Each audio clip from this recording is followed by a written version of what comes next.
I got two listings at nearly $700,000 each on the first day I was licensed as a part-time agent after my job.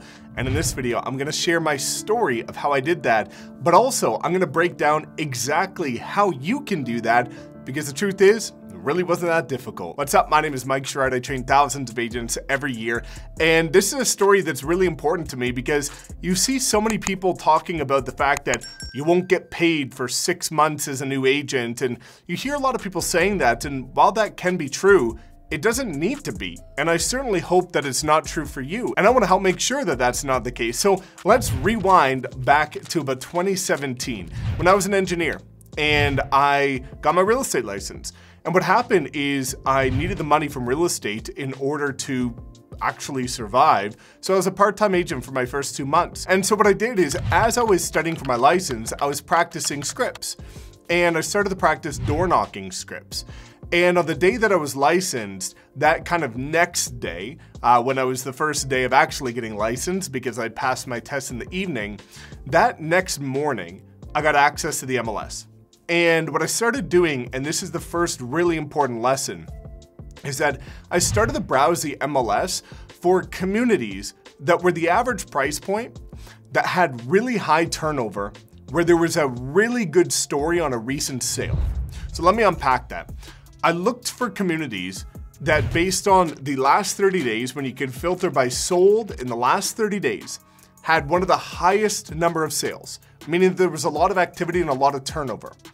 And then what I did is I filtered that by days on market, least to greatest, so that I found one home that sold within 3 days, which in my city back then, when only 27% of listings were selling, was like unheard of. And it actually sold for $5,000 over list price, which again, at that time was unheard of.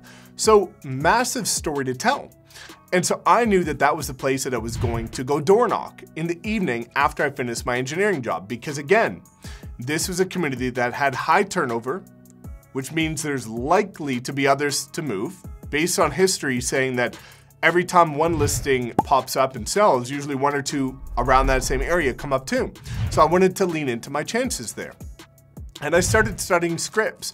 But the big difference is I changed the scripts that I found, because there's a lot of great scripts out there. Mike Ferry, Tom Ferry, all kinds of different scripts out there. But to me, I don't know if it's just a Canadian thing or what, but I found a lot of them are pretty pushy, a lot of them are pretty salesy, and it wasn't authentic to me, is how I'll put it. And so I took the kind of golden nuggets and the general guidance of their scripts, which I will give you mine, and put my own spin on it.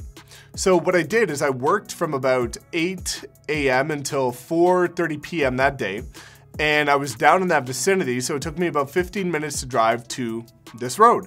And I got there and it was snowing, it was -10, and because it's in the winter and it gets dark at 5 p.m., it was on the verge of getting dark. And I door knocked. And I got out of my car, took a big deep breath, and I'll actually overlay, and this is gonna show you that imperfect action is better than perfect inaction. I'll overlay on the screen because I have it somewhere in me. I kept it for keepsake, but I can't seem to find it because I just moved. But I have my flyer, which was, I used my engineering printer, the printer from the office, and I printed out this absolutely atrocious image and a little blurb about me. But I got started. And so I printed off about 100 of those at my office before I left work, and probably wasn't allowed to do that, but we did it. And I drove down to this street and I said, screw it. You know, I'm gonna door knock. I was petrified. If you don't know my story, I'm not gonna get into it, but I was bullied in high school, overweight, low self-esteem, no self-esteem, and petrified of rejection. But I was more petrified of being broke. And so I got out my door, and a saying that I was lived by is that the hardest door is your car door. Because once you get out of that and you knock the first one and you realize it's really not that bad. But here's the script that I used. So I told you how I found the location. The script that I used, I leveraged a story because everybody loves a good story. So what I did is I knocked on the door and I said, hey, my name is Mike Sherrard with Remax, the name of the brokerage, which I won't name. I don't know if you noticed, but the home just down the street there on 123 Main Street just sold in 3 days for over list price.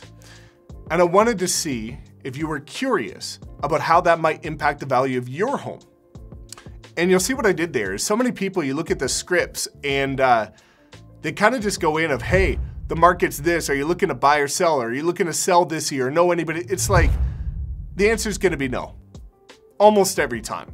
So why even open that Pandora's box? So I wanted to go in with value, and that's the consistent theme you'll see amongst my script is it's all about give, value, value, value. So I said, and I'll explain how it all works. So I said, hey, my name is Mike Sherrard with Remax X. And I don't know if you know, but the home down the street on 123 Main Street sold in just 3 days for $5,000 over asking price. And I wanted to see if you're curious about how that might impact the value of your home.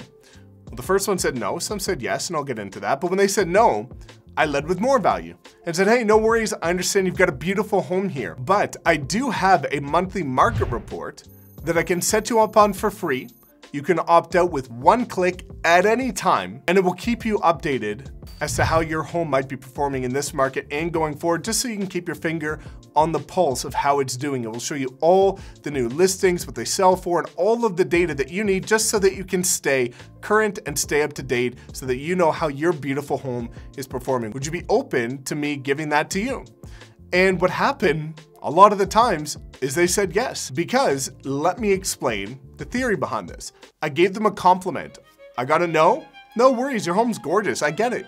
I know why you might want to sell, it's beautiful. But there's something of value that's free that you can opt out with one click, meaning psychologically they were thinking, well, it's really easy for me to get out. Maybe I just want to get this guy off my freaking doorstep and say yes to something. And so it was value driven too, because it was a market update, a monthly market update. So I used that approach and people loved it because it was really easy to say yes to. Why would you not want to stay up to date with how your home is performing, even if you're not looking to sell? Just so that you know, because that's most people's greatest asset and investment.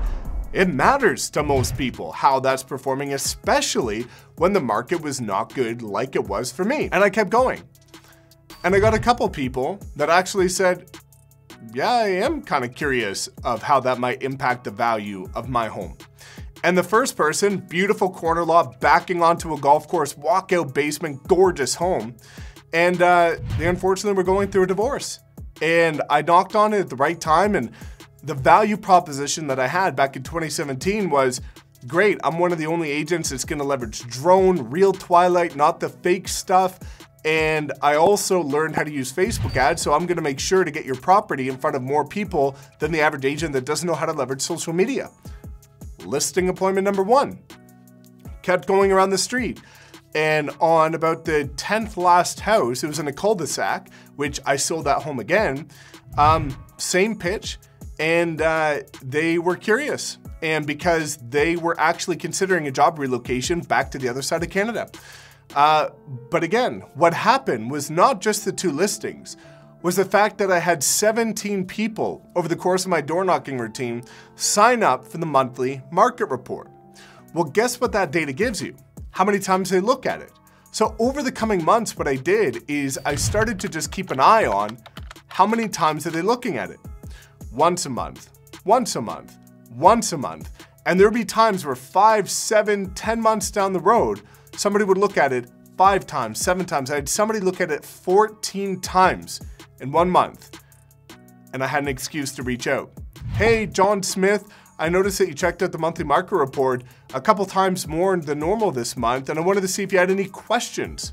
Value, got that listing too. So while it was 2 listings on the first night, I sold multiple properties on that street as well over the coming 2 years, just from leveraging that value-driven door knocking approach. And the follow-up was really important as well.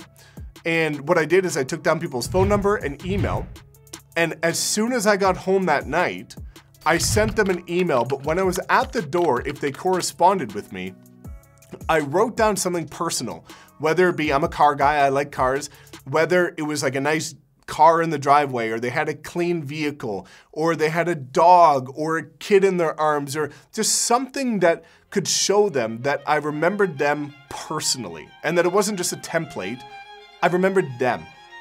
And I got home and I paid them a compliment and just set them up on the monthly market report. And that's how I got started.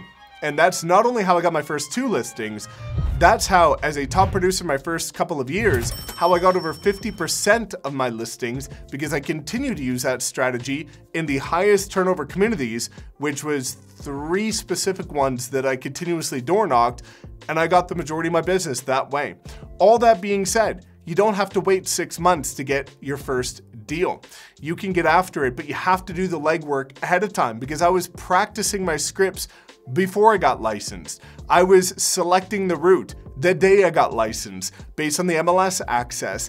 And there's a lot of things you could do if you're willing to get outside of your comfort zone, face fear, and just get after it to build the business that you're wanting by just having the right approach. And that was the same approach I used to get a ton of listings, the majority of which all sold, and helped me build momentum as a brand new agent. So if you have any questions about that, just drop a comment below. But otherwise, I actually have a full video breaking down all of the nuances of my entire door knocking strategy. And if you want to check that out, just check out this next video and you'll see exactly how I approach every single detail, the follow-up, the objections, everything that you need in order to crush it with door knocking and get your first couple of deals.